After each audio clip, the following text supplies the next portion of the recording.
का तन मन का मेला, अंत समय उठ चले अकेला, ये तज माया मुंडान, मन ने की कर ले, 2 दिन का मेहमान, मन ने की कर ले, 2 दिन का मेहमान। कहाँ से आया कहाँ जावेगा, तन छूटे तब कहाँ समावेगा। कहाँ से आया कहाँ जावेगा, तन छूटे तब कहाँ समावेगा। आखिर तुझको कौन कहेगा, गुरु बिन आत्म ज्ञान, मन ने की कर ले, 2 दिन का मेहमान, मन ने की कर ले, 2 दिन का मेहमान। कौन तुम्हारा सच्चा साईं, झूठी है ये सकल सगाई। अब कहते हैं तेरा सच्चा भगवान स्वामी कौन है, उस परम पिता को जान। और यहाँ तो ये रिश्ते नाते तो असच्छाई है, जब तक जीवन है तब तक ये जुगाड़ जुड़ रहा है। कौन तुम्हारा सच्चा साईं, झूठी है ये सकल सगाई। चलने से पहले सोच रे भाई, कहाँ करेगा विश्राम, मन ने की कर ले, 2 दिन का मेहमान, मन ने की कर ले, 2 दिन का मेहमान। हर हट माल पन घट जो भरीता, आवत जावत भरे और रीता। कहते हैं ये अरहट का कुआ लोई या गढ़ बन जा है सब कोई, नीचे भर कर आते हो ऊपर खाली कर देते हो। यहाँ पन पाप इकट्ठे किए वहाँ स्वर्ग नरक में खत्म कर दिए, ये तुम्हारा चक्कर अभी तक मिटा नहीं। हर हट माल पन घट जो भरीता, आवत जावत भरे और रीता। जुगन जुगन तू मरता जीता, करवा ले रे कल्याण, मन ने की कर ले, 2 दिन का मेहमान, मन ने की कर ले, 2 दिन का मेहमान, मन ने की कर ले। 184 की सह तरासा, ऊंच नीच घर लेता बासा। 184 की सह तरासा, ऊंच नीच घर लेता बासा। कह कबीर सब मिटाऊं रसा, कर मेरी पहचान, मन ने की कर ले, 2 दिन का मेहमान, मन ने की कर ले, 2 दिन का मेहमान। अब परमात्मा कहते हैं तू मेरी पहचान कर, यानी राम सेलेक्ट कर कौन से भगवान की भक्ति करनी है। नाम सुमर ले सुकर्म कर ले, कौन जाने कल की, खबर नहीं एक पल की। नाम सुमर ले सुकर्म कर ले, कौन जाने कल की, खबरिया ना पल की। कोडी कोडी माया जोड़े, बात करे छल की। कोडी कोडी माया जोड़े, बात करे छल की। पाप पुण्य की या बांध ली पोटरिया, अब कैसे हो हल्की। पाप पुण्य की बांधी पोटरिया, कैसे हो हल्की। नाम सुमर ले सुकर्म कर ले, कौन जाने कल की, खबर नहीं पल की। नाम सुमर ले सुकर्म कर ले, कौन जाने कल की, खबर नहीं पल की। मात पिता परिवार भाई बंधु या तरिया मतलब की। मात पिता परिवार भाई बंधु तरिया मतलब की। चलती बरिया कोई न साथी या मट्टी जंगल की, खबर नहीं पल की। नाम सुमर ले सुकर्म कर ले, कौन जाने कल की, खबर नहीं पल की। तारों बीच चंद्रमा जो झलके, तेरी महिमा झलाझल की। तारों बीच चंद्रमा जो झलके, तेरी महिमा झलाझल की। और बने कुकरा फिर बेस्टा खावे, अब बात करे बल की, खबर नहीं पल की। नाम सुमर ले सुकुर्म कर ले, कौन जाने कल की, खबर नहीं पल की। अब परमात्मा कहते हैं ये राजा लोग जैसे तारों में चंद्रमा की विशेष शोभा होती है, कहते तुम आज तेरी ऐसी महिमा है झलाझल की, और फिर भक्ति नहीं करी तो कहते बने कुकरा कुत्ता बने और बेस्टा खावे, और इब बात करो बल्कि मैं न्यू कर दूंगा, मैं न्यू कर दूंगा। तारों बीच चंद्रमा जो झलके, तेरी महिमा झलाझल की। बने कुकरा बेस्टा खावे, अब बात करे बल की, खबर नहीं पल की। नाम सुमर ले सुकर्म कर ले, कौन जाने कल की, खबर नहीं पल की। ये संसार रहन का सपना, जैसे ओस बूंद जल की। ये संसार रहन का सपना, जैसे ओस बूंद जल की। सतनाम बिन सब है साधना, जैसे गारा दल दल की, खबर नहीं पल की। नाम सुमर ले सुकर्म कर ले, कौन जाने कल की, खबर नहीं पल की। नाम सुमर ले सुकर्म कर ले, कौन जाने कल की, खबर नहीं पल की।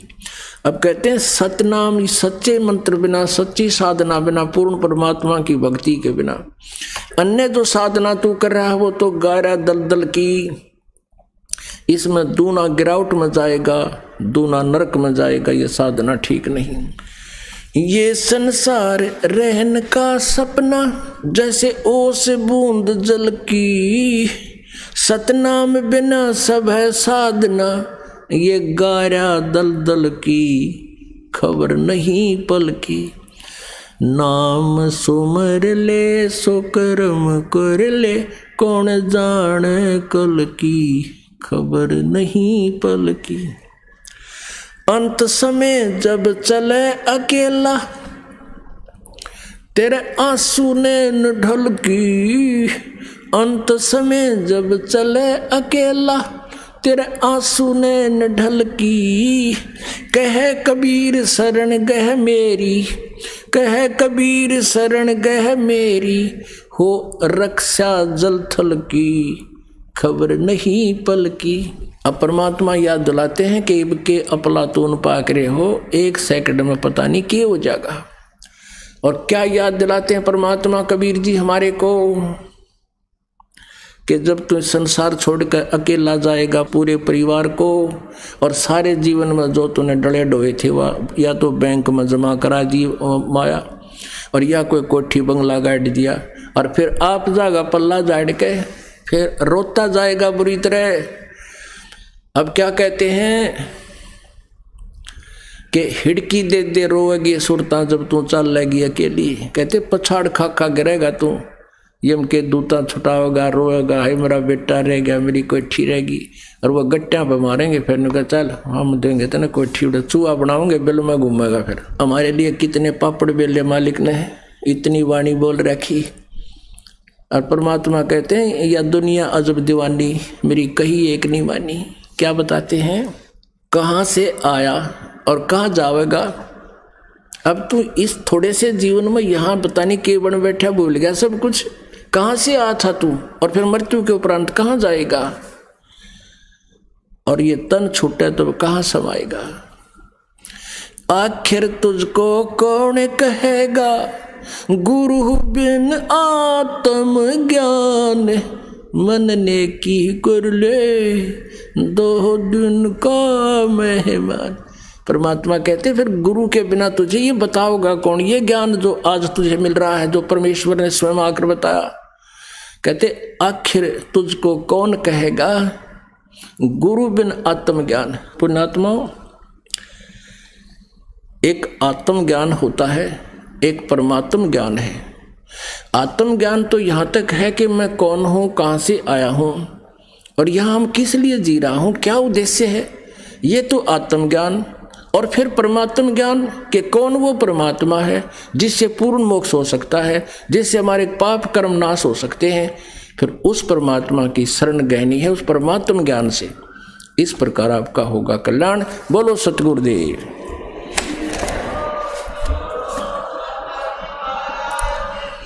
परम पूज्य परमेश्वर कबीर साहिब जी की असीम कृपा से,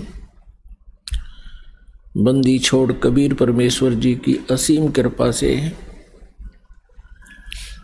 आप पुण्यात्माओं को ये तत्व ज्ञान सुनने को उपलब्ध हुआ।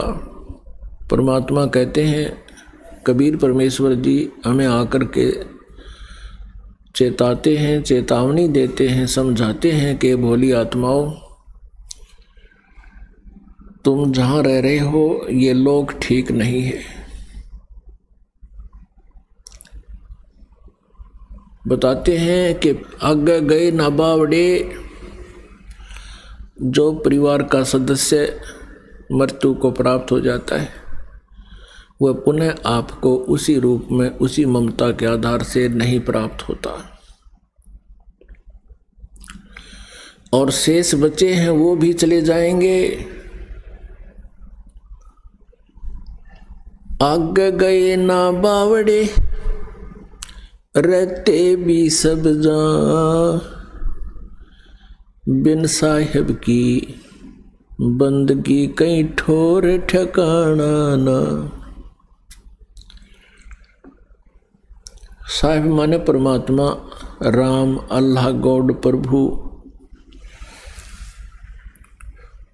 अब क्या बताते हैं कि पहले चले गए आपसे बिछुड़कर, वो वापस नहीं आए आपके जीवन काल में।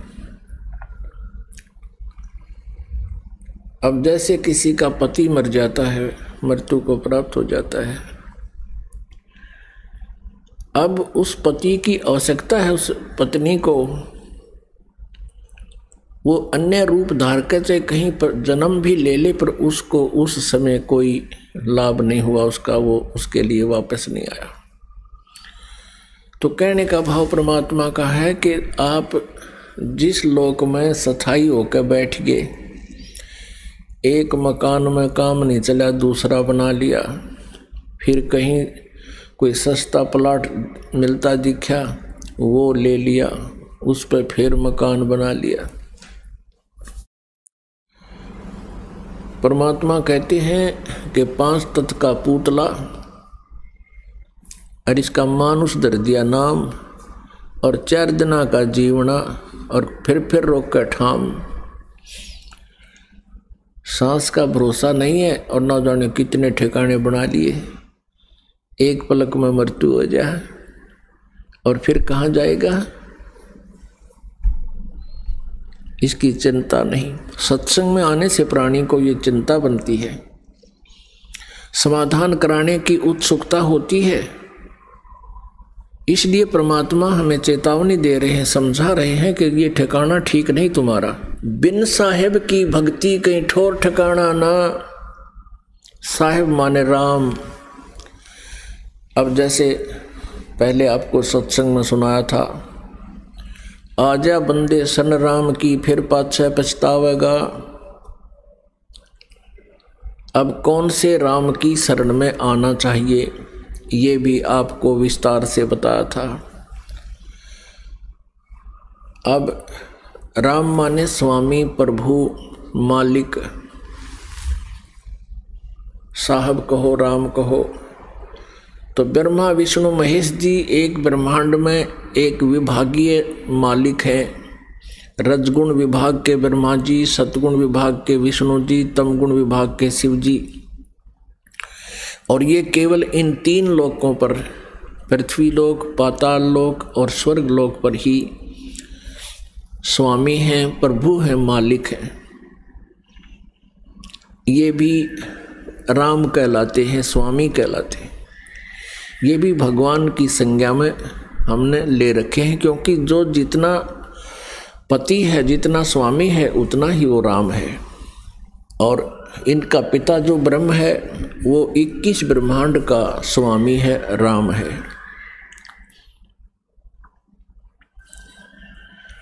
जिसको सरपुरुष कहते हैं, जिसको क्षरब्रह्म भी कहते हैं, जिसको ज्योत स्वरूपी निरंजन अर्थात काल भी कहते हैं, वो 21 ब्रह्मांड का राम है, स्वामी है। एक है अक्षर पुरुष, श्रीमद् भगवद गीता अध्याय नंबर 15 के श्लोक 16 और 17 में 3 पुरुष कहे हैं। एक क्षर पुरुष, एक अक्षर पुरुष, और तीसरा जो है वो परम अक्षर पुरुष कहो, परम अक्षर ब्रह्म कहो, उत्तम पुरुष तु अन्य। यानी 16वें श्लोक में वर्णित सरपुरुष और अक्षर पुरुष से कोई अन्य और पुरुष माने प्रभु है, जो उत्तम है, श्रेष्ठ है। तो जो अक्षर पुरुष है ये 7 शंख ब्रह्मांड का स्वामी है, 7 शंख ब्रह्मांड का राम है, साहब है। और परम अक्षर ब्रह्म, परम अक्षर पुरुष, सत्य पुरुष, ये असंख्य ब्रह्मांड का स्वामी है, राम है, जिसको परम अक्षर ब्रह्म कहते हैं। गीता जी अध्याय नंबर 8 के श्लोक नंबर 1 में अर्जुन ने पूछा कि प्रभु आपने गीता अध्याय 7 के श्लोक 29 में जिस तत्ब्रह्म के विषय में जानकारी बताई है कि उसका ज्ञान होने के उपरांत प्राणी केवल जरा और मरण से छूटने का ही प्रयत्न करता है,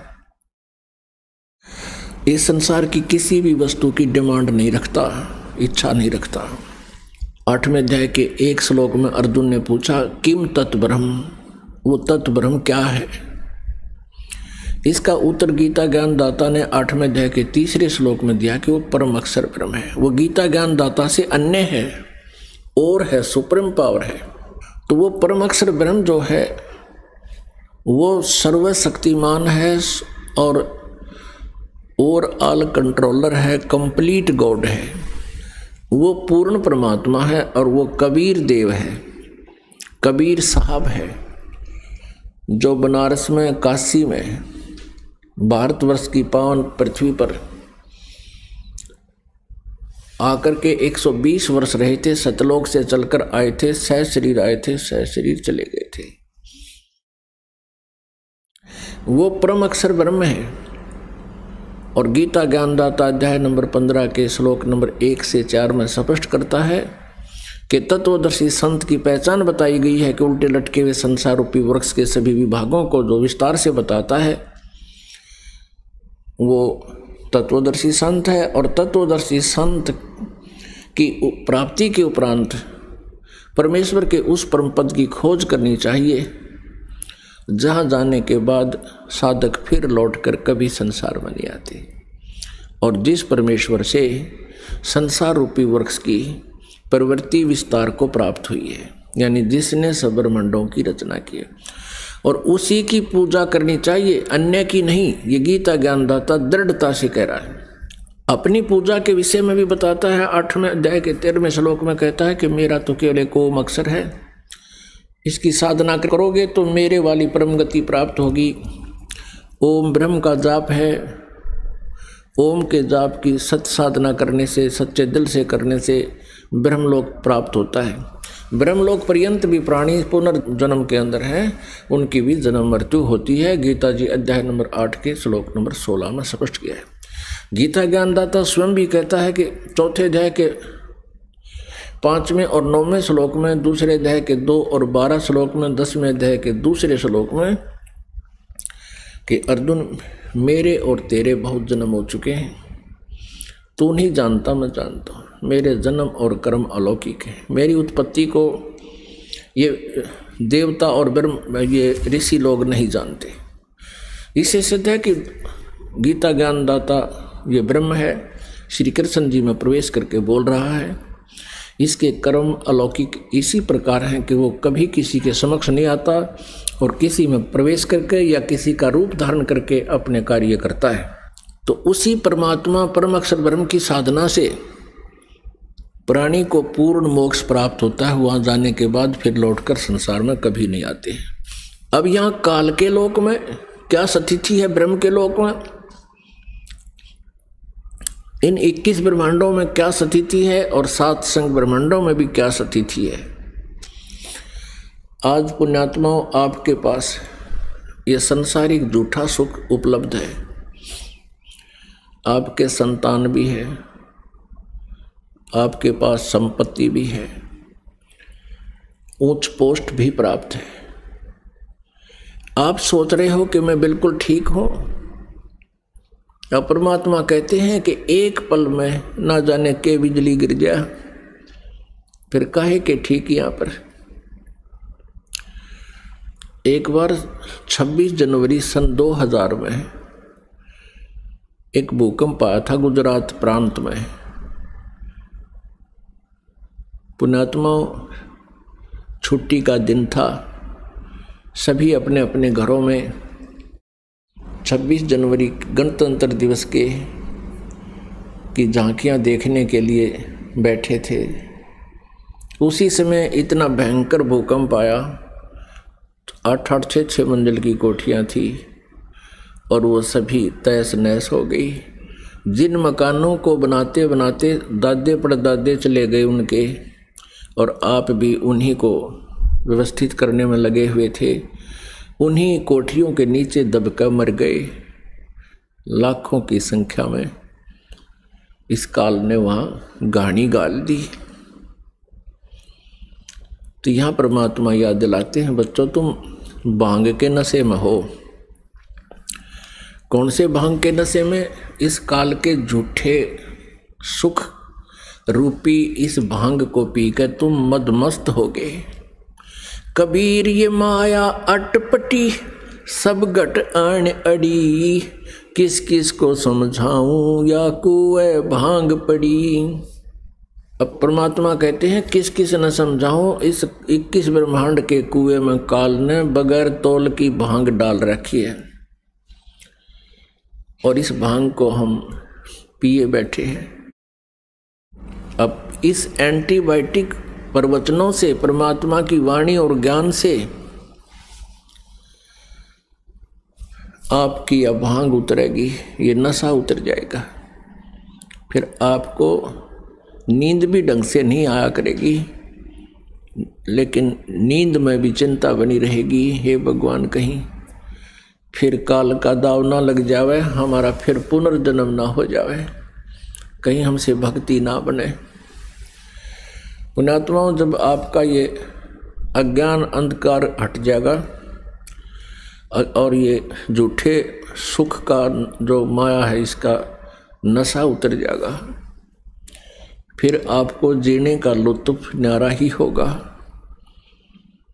फिर आपको जीने के उद्देश्य का ज्ञान होगा, हम किस लिए जीना चाहिए। और फिर इस उद्देश्य से आप परमात्मा से डिमांड करोगे, आपकी टाइमली मौत भी होने वाली होगी, उसको भी एक्सटेंड कर देगा परमात्मा, आपकी सच्ची लगन भक्ति की देख के। और अन्यथा इस जीवन का हमें कोई लाभ नहीं। यदि हम भक्ति नहीं करते हैं तो ये पशु पक्षियों जैसा ही जीवन है हमारा। तो क्या बताते हैं परमात्मा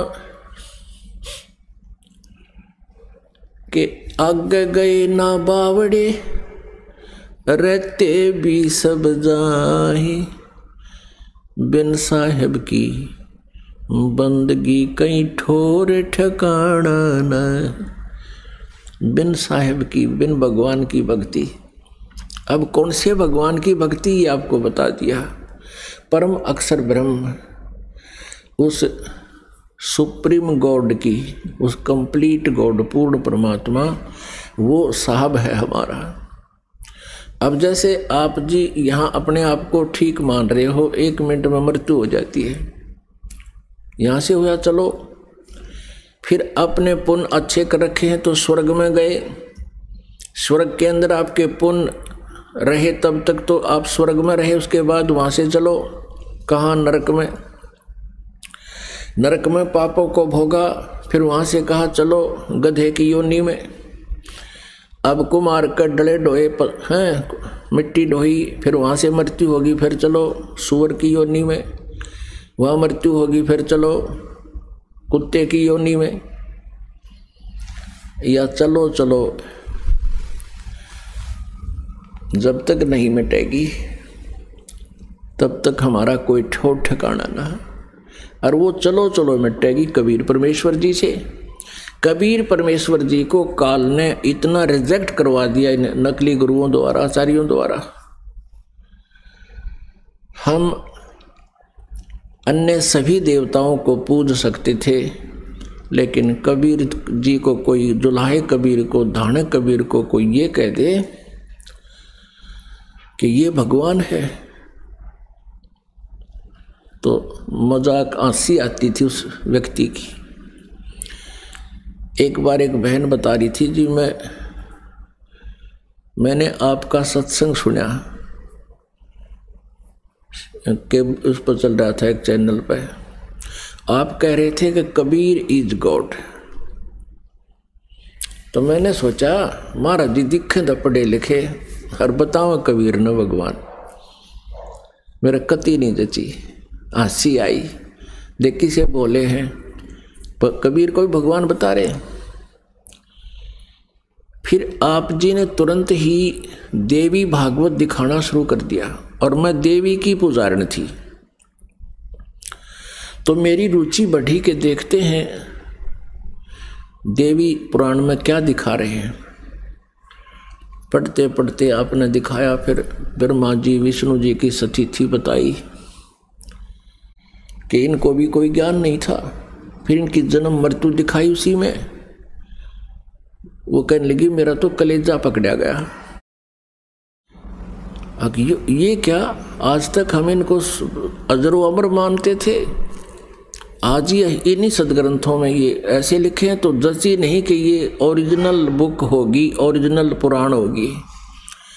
आपने निकाली, प्रश्न नोट करे लिए थे, उसमें देखा वो नो के नो पाए, मत्था पकड़ कर बैठ गई। सारा ज्ञान सुनने लगी, लगातार आपकी एक एक घंटे की सीडी चला करती थी, देखती रही। सारी बात समझ में आ गई कि जो भक्ति और साधना जिन भगवानों की हम कर रहे हैं ये यूजलेस है। पर मन फिर बिना माने कबीर इज गॉड, वो तेरा गजब भैया। हमने किसी ने 4 ईंट ला रखी हो ना, हम इतने श्रद्धालु थे, उसको भी नौकर कर निकला करते, वो भी भगवान मान लिया, जिस पर कुत्ते मुत्या करते। और कबीर को भगवान नहीं मान रहे, क्यों काल ने यही करवाना था कि कभी भाग जाग जाए इनके, और कोई यूं बताने वाला आ जा कबीर इज गॉड, ये कोई मानना है को नहीं। पर हम भी ढीठ हैं, मना के छोड़ेंगे। अब मना के छोड़ेंगे क्योंकि सच्चाई जो है वो अपना जगह बनाती है। सच्चाई को दबाया जा सकता है कुछ समय के लिए, मिटाया नहीं जा सकता। इसलिए परमात्मा कहते हैं कि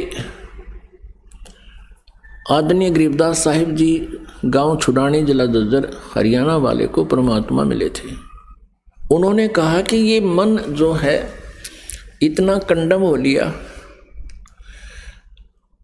ये सतमार्ग को स्वीकार करने को तैयार नहीं, अन्य कोई पूजाएं इससे करवा ले यो खुश होकर कर लेता है। जैसे कोई एक व्रत रखता है सोमवार का, और उसको कह दे कोई कि शुक्रवार का व्रत बहुत लाभ देता है, वो भी शुरू कर देता है। और कोई जाता सालासर, उसको कह दे बालाजी जाने से बहुत लाभ होता है, तो वहाँ भी पहुँच जाता है। फिर उसको कोई बता दे कि वहाँ नीलकंठ पे मत्था टेकने से बहुत लाभ होता है, वहाँ भी पहुँच जाता है। और जब इसे कोई संत बताता है परमात्मा का यथार्थ ज्ञान, तो ये मन ना जाने कितने ऑब्जेक्शन लगा देता है, ऐसे कैसे हो सकता है, ऐसे कैसे हो सकता है। और जब वो अंडड़े ढोया था, जब कभी मन में ना आया कि ऐसे कैसे हो सकता है, यहाँ क्या फायदा है। आत्मा को मन के साथ जोड़ दिया, आत्मा परमात्मा का अंश है और मन ने, इस काल ने अपना एजेंट मन इस आत्मा के साथ नथी कर रखा है। गाय और गधे के को इकट्ठा बांध दिया एक रस्से ते, दोनों के गल बांध दिए। अब गाय का स्वभाव कुछ है, गधे का कुछ है। तो गधा तगड़ा हो गया, ये गाय को घसीटे फिर रहा है, और जब इस आत्मा रूपी गाय को अपना आहार मिलेगा, फिर इस मन रूपी गधे की या कतई नहीं सुनेगी और इसने घसीट ले जाएगी। अब इस आत्मा को ये तत्व ज्ञान होता जा रहा है, तो ये फिर इस मन रूपी गधे की एक नहीं माने, इसका ऊपर बैठेगी फिर। या देखिए, तो अभी तक ये मन हमें मूर्ख बना रहा है कि ऐसे सत्संग में जाएगा तो पीछे नुकसान हो जाएगा, इतना पैसा खर्च हो जाएगा, और उधर से वहाँ बैठे बैठे इतना नुकसान हो जाए। एक भक्त बता रहा था जी, हम नाम अवश्य ले लिया था और परमात्मा ने बहुत सा लाभ भी खूब दे दिया था, पर फिर भी संसार का रंग उतरा नहीं था। सत्संग में आने से आनाकानी होए जाया करती थी, फिर देखेंगे फिर देखेंगे, 3-4 महीने निकाल दिए। और यही सोच कर के दूर जाना पड़ता है, खर्चा भी बहुत होता है। वो कह रहा था कि क्या हुआ, एक अच्छा तूफान सा आया और गली में लगा हुआ पोल था बिजली का खंबा, उसका तार टूट गया और 30,000 की भैंस ले आए थे, 3-4 महीने हुए थे। उसने वो तार मुंह में देकर काटने लगी, करंट मार गया, लगा उसको बिजली का, वो मृत्यु को प्राप्त हो गई। और हम वहीं थे सारे, छुट्टी का दिन था। 1 घंटे 2 घंटे के बाद भैंस को संभालने गए तो वह तो खत्म हो ही पाई। अब फिर हम पहुंचे गुरुदेव के पास और कहा जी हमने तो नाम भी ले रखा, हमने पाठ भी करा रखा है, देख हमारी भैंस मर गई। तो दास तो यही बताता, भाई कोई बात नहीं, ज़्यादा हानि होनी हो थोड़े में टल गई होगी। फिर पूछा आया कितने दिन में? अग जी 6 महीने हो गए। क्यों नहीं आया भाई? ने बोला जी दूर था, पैसे गणे लग गए थे, किराया खर्चो था। और मैं कहा ईब कितने लग गए? 30,000 रुपये, और 30 और लावा गायब 60,000 हो गए। और परमात्मा के चरणों में आने वालों को हानि नहीं हुआ करती। ये अपनी कमज़ोर सोच से हम दुख उठाते हैं, हानि उठाते हैं। तो इस प्रकार इस तरह के विचारों को सुनने से हम परमात्मा में दृढ़ होंगे। तो पुण्यात्माओं, इस मन ने हमारा ठेका ले रखा है काल के फंसा रखने का, और आत्मा जाग जाएगी फिर ये इसका नहीं मानती बिल्कुल भी। एक भक्त बता रहा था जी, मैं 7 दिन की छुट्टी ली। पहले हम 7 दिन का सत्संग करते थे, जिसको ओपन सत्संग कहते हैं, खुला समागम। साल में 1 आधी बार करते थे, 2 बार करते थे। वो कहने लगा जी मैंने छुट्टी ली, छुट्टी मिल गई। तो पहले दिन ये सोचा कि अभी नहीं चलूँगा, कल चल पड़ूँगा, 7 दिन है, पीछे के 1-2 दिन का सत्संग सुन लूँगा, इतना अपना यहीं रेस्ट करता हूँ। उसी दिन सामने एक रिलेटिव आ गया, यानी बहनोई आ गया, मेहमान। वो कहने लगा भैंस खरीदनी है मैंने। अब उसको मैं मना नहीं कर सका, सोचा चल भैंस दिला देता हूँ। गांव में देखी नहीं मिली, फिर किसी ने बताया उस गांव में 10 किलोमीटर दूर उठाकर दोनों जने साइकिल वहाँ गए, वहाँ वो बिक गई। तो तीसरी जगह बताई, यानी 7वें दिन वापस आए, बिना भैंस लिए आए।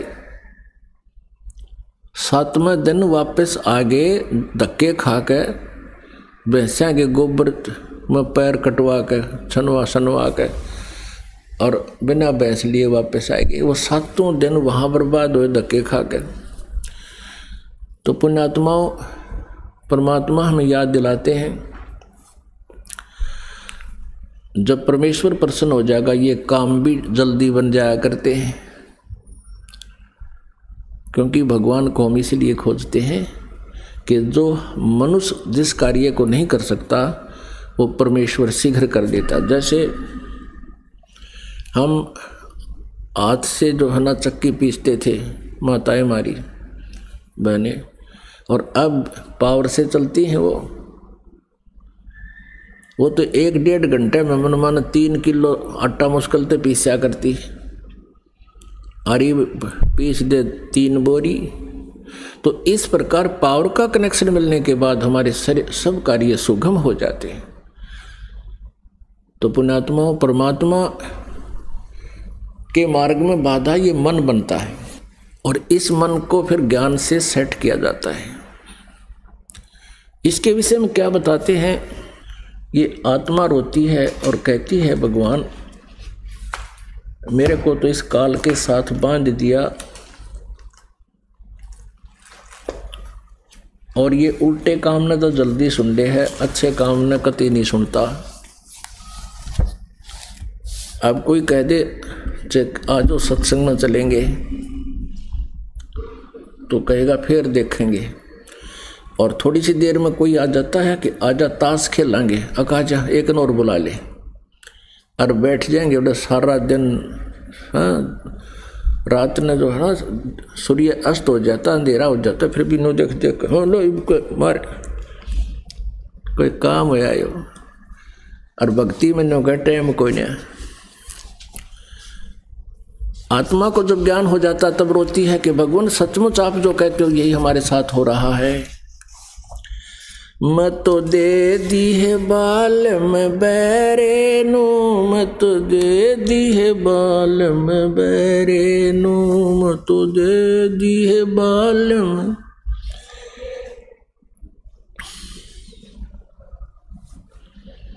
संसारी दी गल्ला चिन्ह ना बूझे शब्द जो गहरे नू, संसारी दी गल्ला चिन्ह नहीं बूझे शब्द जो गहरे नू, मुर्दों से ती प्रीत लगावे न जाने सतगुरु मेरे नू, मुर्दों से ती प्रीत लगावे न जाने सतगुरु मेरे नू।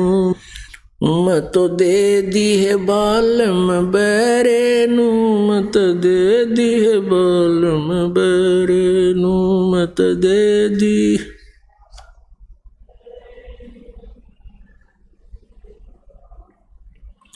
श्वेत छत्र सिर मुकुट विराज देखत ना उस चेहरे नू, श्वेत छत्र सिर मुकुट विराज देखत ना उस चेहरे नू, ऊंची ठलियां खेती बोएंगे भूल गए निज डेरे नू, ऊंची ठलियां खेती बोएंगे भूल गए निज डेरे नू, तो दे दी।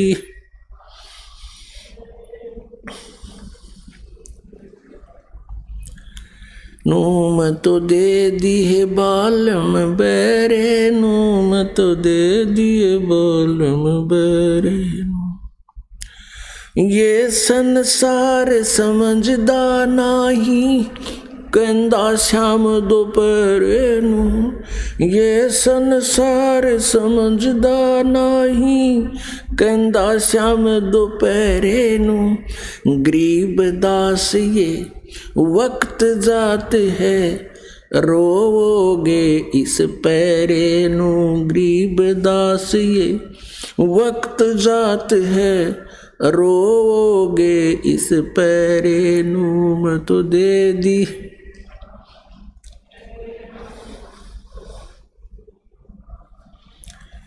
नू मत दे दी है बाल में बैरे नू, मत दे दी है बाल में बैरे नू, मत दे दी बाल में बैरे नू, मत दे दी है बाल में बैरे।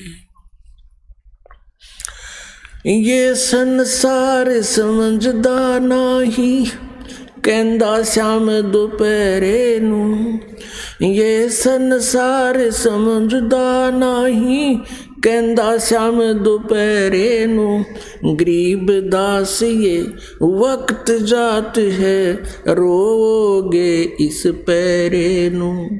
गरीब दास ये वक्त जात है, रोगे इस पैरे नू। मैं तो दे दी है बालम,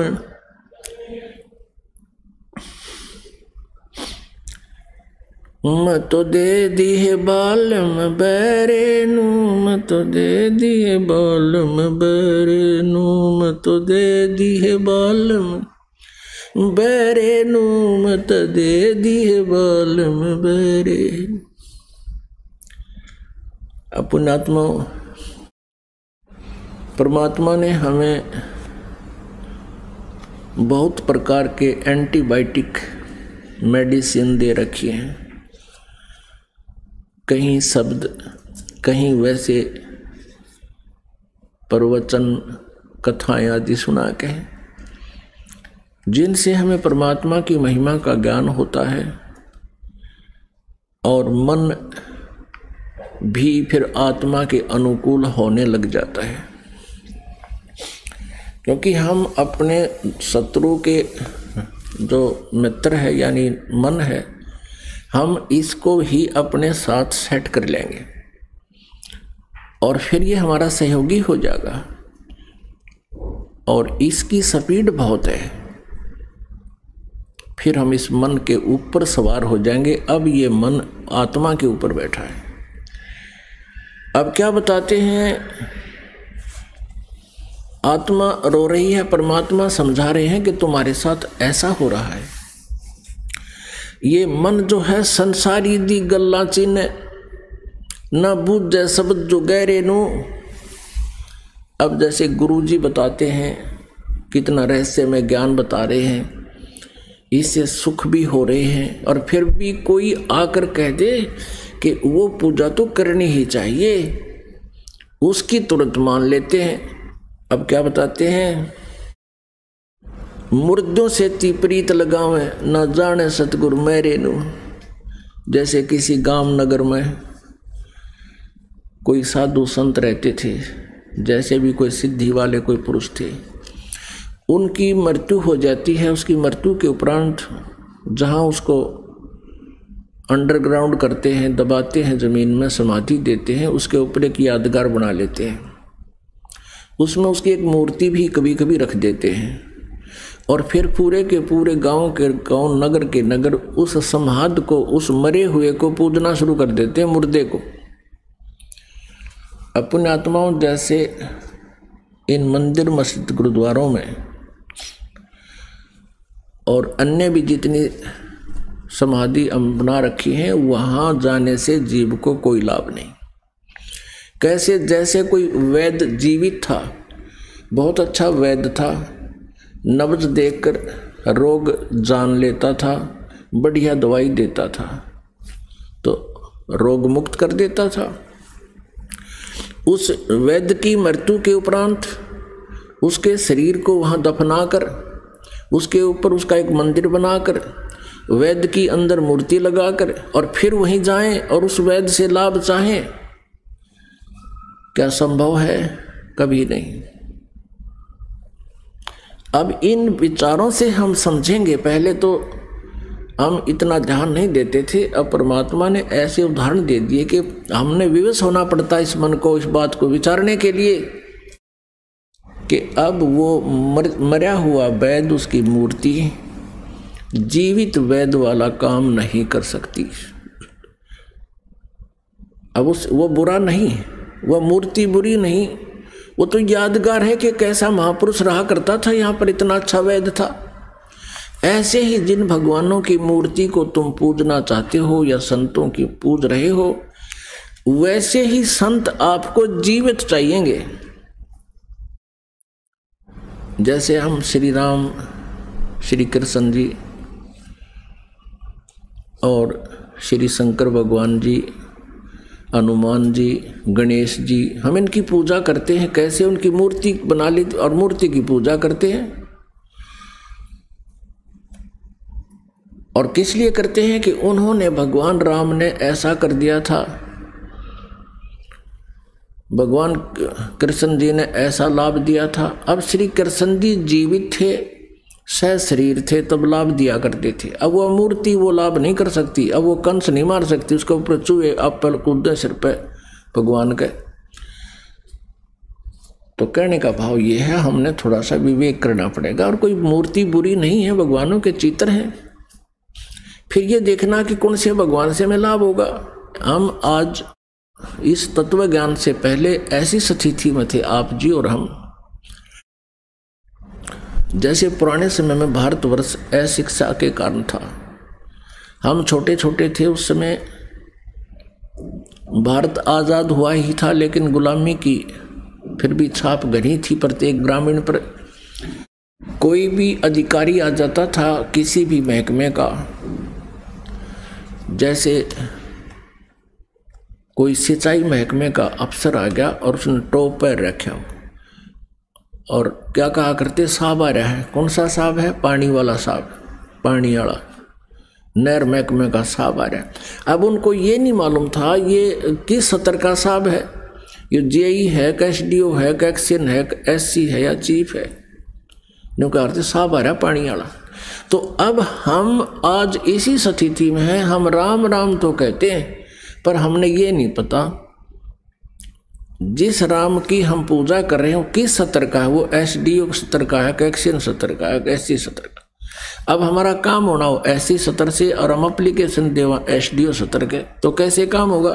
तो इस प्रकार हम इस स्थिति में थे। और आज हम शिक्षित हो गए, हमें सभी अधिकारियों के उनके कार्य क्षेत्र का, अक्षमता का सारा पता है। तो इसी प्रकार इस तत्व ज्ञान से आप ऐसे परिचित हो जाओगे कौन से साहब में, कौन से भगवान में कितनी शक्ति है, कितनी क्षमता है, और हमने जो एप्लीकेशन लिख रखी है वो कौन से साहब लगानी चाहिए। तो अब हमने वो परम अक्षर ब्रह्म का लगानी है सारी एप्लीकेशन हमारी, क्योंकि हमारा जन्म मरण का रोग कटवाना हमने, वो नीचे वाले साहब कर नहीं सकते, भगवान नहीं कर सकते। तो यहाँ क्या बताते हैं कि संसारी दी गल्ला चिन्ह और ना बुझे शब्द जो गहरे नु। अब जैसे आप कोई साधना कर रहे हो, जैसे नाम लेकर जाते हो, क्योंकि ये एक ऐसा नया नाम, नया ज्ञान और नई ही भक्ति प्रारंभ होती है जो समाज नहीं कर रहा। तो पहले तो घर में विरोध होगा, घर वाले भी किसी तरह मान जाएंगे, कोई पड़ोसी आ जाएगा, पड़ोस से ना आएगी, अगले सारे देवी देवता छोड़ दिए, तो फिर वो कई प्रकार के इंजेक्शन लगा देते हैं। फिर हम इतने पक्के भी नहीं होते, डर जाते हैं, दूना काम बिगाड़ लेते हैं। एक समय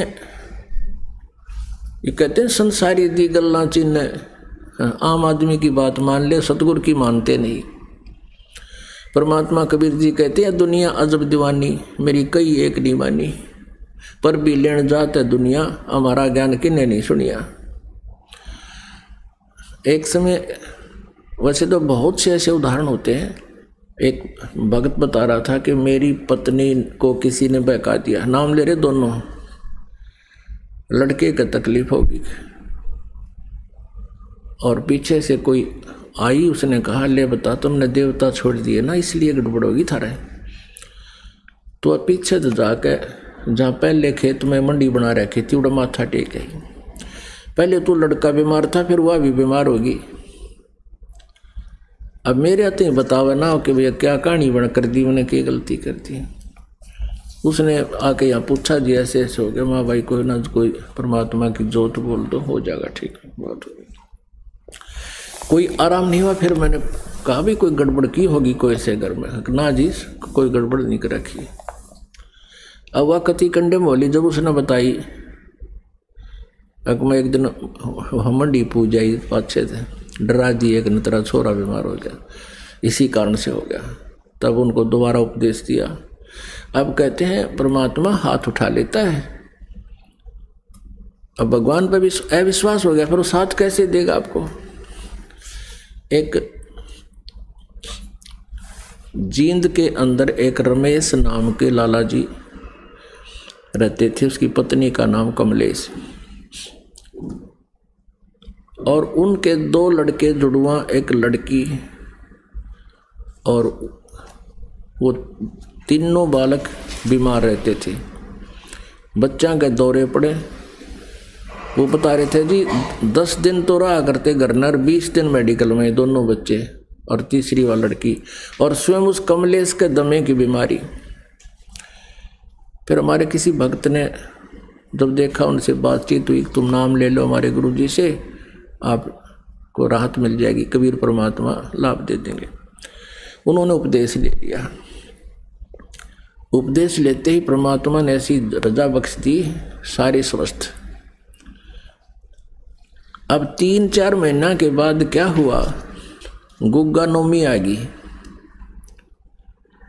वो गुग्गा नौमी आ गई तो कोई पड़ोसन आ गई, कुदरती आए, कमलेश गुग्गा पूजन नहीं चलती, वह उसने मना कर दिया। पहले दिन आई थी वह कि हमने नाम ले लिया, हम गुग्गा को नहीं पूजे।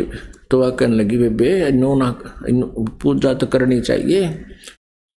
एक ना फलाने हमारे रिश्तेदार था, वो भी नाम ले रहा था कि सरसाड़े का, और उसने गुग्गा पुनः पूजी थी, उसका छोरा मर गया, एक का था, लड़का मर गया। वह इतनी डरा दी, वह उसके साथ तक गई नहीं, पर अपने वहां घर में लटोटर कर लिया। अब उसी दिन सुबह कराया था, शाम ने तीनों वह फिट फेर हो गए, दोनों बच्चे मेडिकल में, उसका दमे की बीमारी है और लड़की के दौरे पड़े। अब वो रमेश फिर गया उस भगत के पास कि भाई मारे तो फिर गड़बड़ होगी, नो के नो 3 महीने तो ठीक रहे, अब फिर वैसा ही हो गया। तो उसने मेरे से पूछा, जी ऐसे ऐसे रमेश आया था और उसको ऐसी तकलीफ होगी। माँ भी ऐसे तो नहीं हो सकती, भगवान तो वही है जिसने पहला ठीक कर दिया, वह 3 महीने कोई तकलीफ ना रही, कोई गड़बड़ की होगी, न नाम नो तोड़ा है, कोई और पूजा कर दी होगी। तो उसने आकर रमेश से पूछा, भाई गुरुजी ऐसे ऐसे कह रहे हैं। नो बोला ना। उसने कमलेश से पूछा अपनी पत्नी से कि तने कोई और पूजा की? ना मैं क्यों करूँ, वह डर की कदे गड़ा फिर तने। फिर उसने कहा कि नहीं हो तो भाई मना करे। तो वो दोनों ही घर चले गए अगले दिन। तो वो कह रहा था, जी मैं घूमता घूमता, पीछे उनका एक बरंडा था, आगे भी बरंडा था, पीछे बरंडा, उसके साथ में एक बैक साइड में बाथरूम था, और उससे आगे क्या देखा, एक प्लेट में धूप सी ला रखी कि मैं लाल लाल के में और रख रखा उसका बना के जंतर मंतर सा। तो मैंने पूछा उससे कि कमलेश ये क्या है, ये क्या कर रखा तुमने? वह बोली मैंने गुग्गा पूज ली। वो बोला गुग्गा बढ़ गया थारे फिर उल्टाए, ये मुश्किल तो निकाला था, ये गुग्गा फिर बुला लिया तने। अब पता लगा, फिर उसको धमकाया उसके पति ने, तने सारा नाश कर दिया। ये गुग्गा ने पहला पूज के मर रहे थे, इतनी बिरान माटी हो रही थी। उसके बाद उन्होंने दोबारा नाम लिया। आज लगभग 14 साल हो गए उनको कि तो काटा भी नहीं लग गया।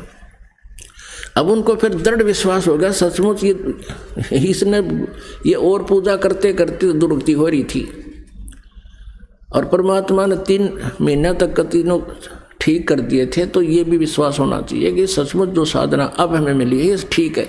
और फिर भी एक आम व्यक्ति की मान ली। तो यहां परमात्मा कहते हैं, संसारी दी गल्ला चिन्ह, संसारी की गल यानी बात को मान लेता है। ना बूझे शब्द जो गहरे नू, ये गहरा ज्ञान गूढ़ रहस्य को इसको नहीं समझता। मुर्दों से ती प्रीत लगावे न जाने सतगुरु मेरे नू, ये मुर्दों से ती प्रीत लगावे न जाने सतगुरु मेरे नू, ये मरे हुए न पूजे। कहते जिंदे सतगुरु से प्रेम नहीं करते, उस पर नहीं विश्वास करते। फिर क्या बताते हैं, श्वेत छतर सिर मुकुट बिराजे, देखत ना उस चेहरे नु। होय होय, परमात्मा को निराकार निराकार कह के गाटा जोड़ रखा था। अब आदरणीय गरीबदास साहब जी कह रहे हैं कि हम न देखा भगवान सतलोक में, और वहाँ श्वेत छत्र है, उसके ऊपर छतरी जैसे ये बना रखी भक्तों ने, वो निराधार अपने आप लटक रही है परमात्मा की पावर से। और बहुत बड़ा गुम्बद है जिसके अंदर परमात्मा सेंटर में विराजमान है तख्त के ऊपर, और सिर पर मालिक का बहुत सुंदर मुकुट है। श्वेत छतर सिर मुकुट विराजे, देखत ना उस चेहरे नू, ऊंची थड़ियां खेती बोवे ये भूल गए निज डेरे नू, ऊंची थड़ियां खेती बोवे ये भूल गए निज डेरे नू। अब आदरणीय गरीबदास साहिब जी किसान थे, जाट थे, खेती करते थे। उनके आसपास ज़्यादातर किसान वर्ग ही उनके विचार सुनता था। तो क्या समझाते हैं कि जैसे ऊंची थलियों पे तुम खेती बोते हो और डहर पे बीज नहीं बो रहे हो, जिस कारण से तुम निर्धन हो गए हो। ऊंची थलियां होती हैं, ऊंचे ऊंचे टीले, उन पर यदि बीज बो भी दे, कोई वर्षा हो जाए और फिर वर्षा ना हो तो एक दाना नहीं होता। थोड़ी बहुत वर्षा फिर दोबारा हो जाती है तो थोड़ा बहुत 1 मन 2 मन किले का मुश्किल से एकड़ का निकलता है। और डहर वो जमीन होती है, समतल होती है, उपजाऊ होती है, और उसमें बीज बो दिया जाए तो ऊपर की थलियों पर वर्षा हुआ जल भी उस डहर यानी नीचे वाली जमीन में आकर रुक जाता। वो ज़्यादा सिंचाई अपने आप हो जाती थी, उस समय की बात है।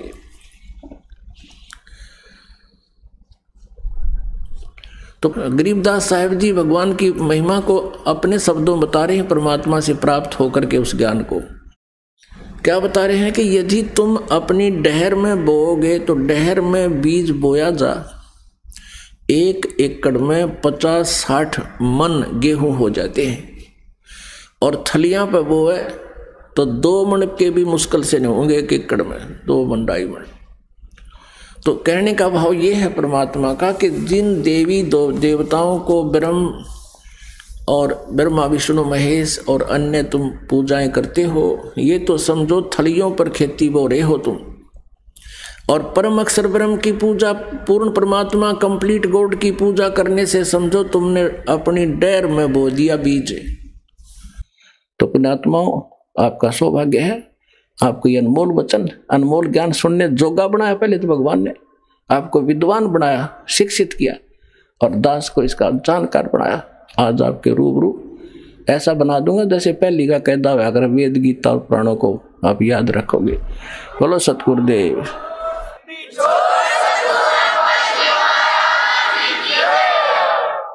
तो अब आपको कुछ भक्तों के अनुभव सुनाएंगे जिनको परमात्मा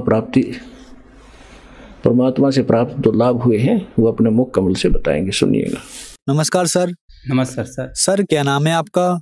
मेरा नाम उत्तम कुमार साहू, ग्राम दत्तरेंगी, जिला बलौदा बाजार, छत्तीसगढ़।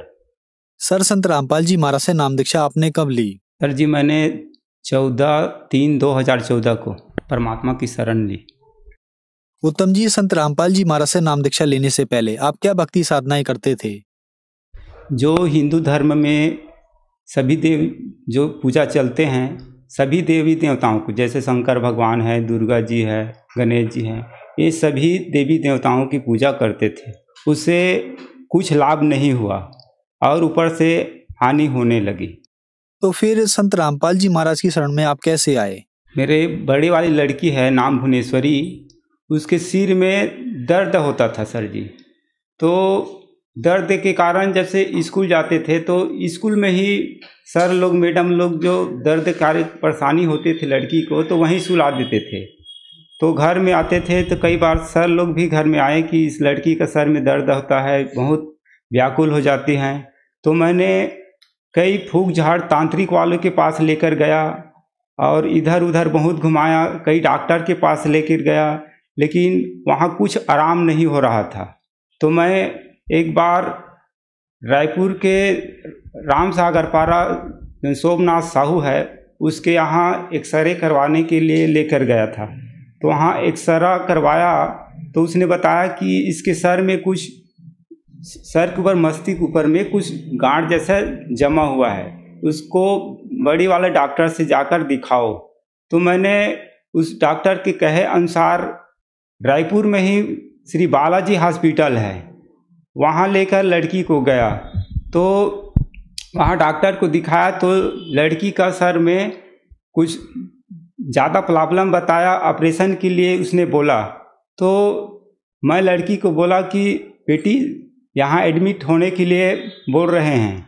तो मेरे लड़की ने बोला पापा कुछ दिन 10-12 दिन बाद अगर इलाज करवाएंगे तो चलेगा क्या?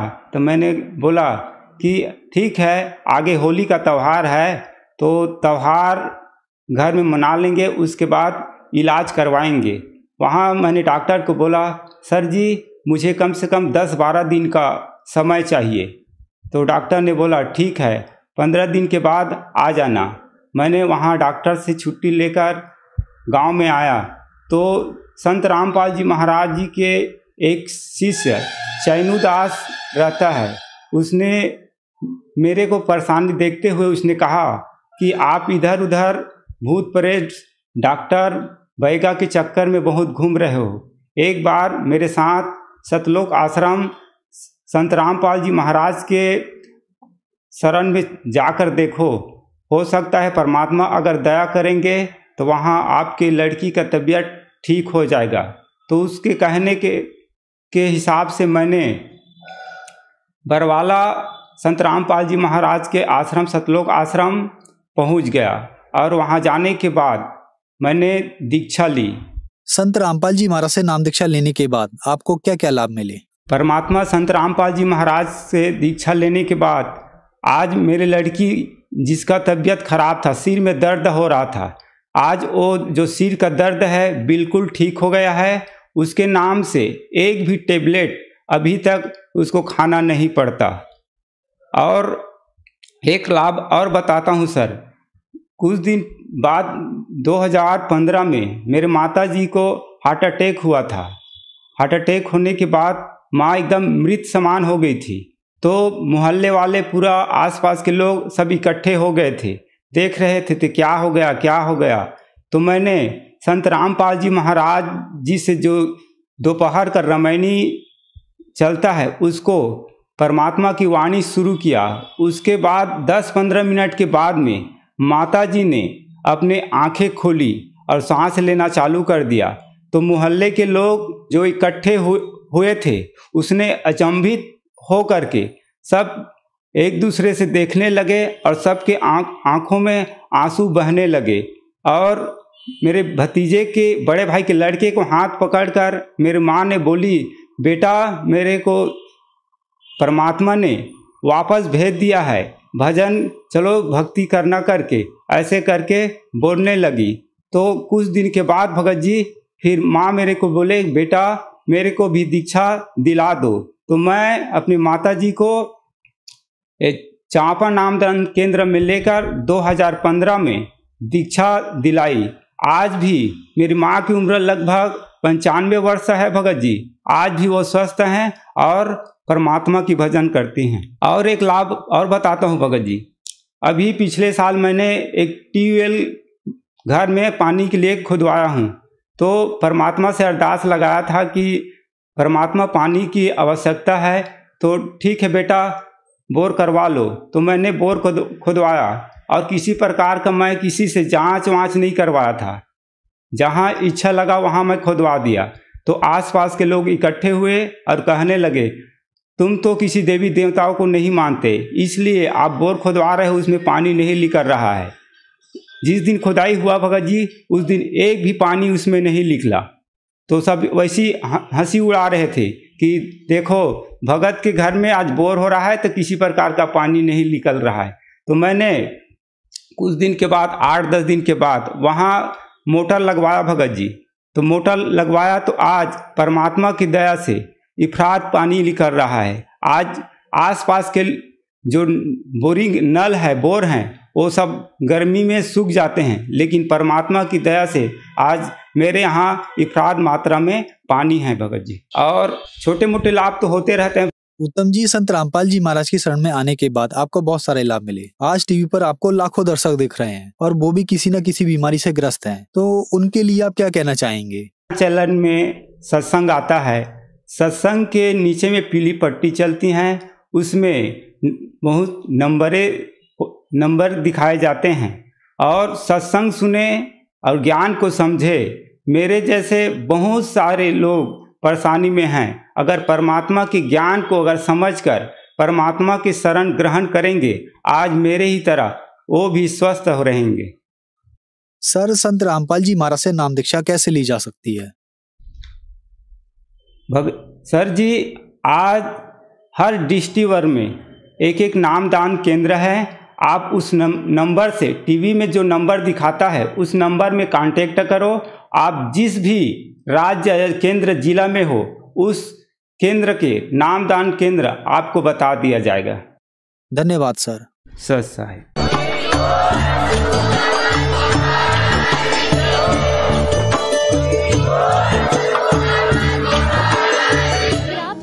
YouTube पर देख रहे हैं तो हमारे चैनल को सब्सक्राइब करें और बेल आइकन को दबाना ना भूलें। अगर आप Facebook पर ये वीडियो देख रहे हैं तो हमारे पेज को लाइक करें।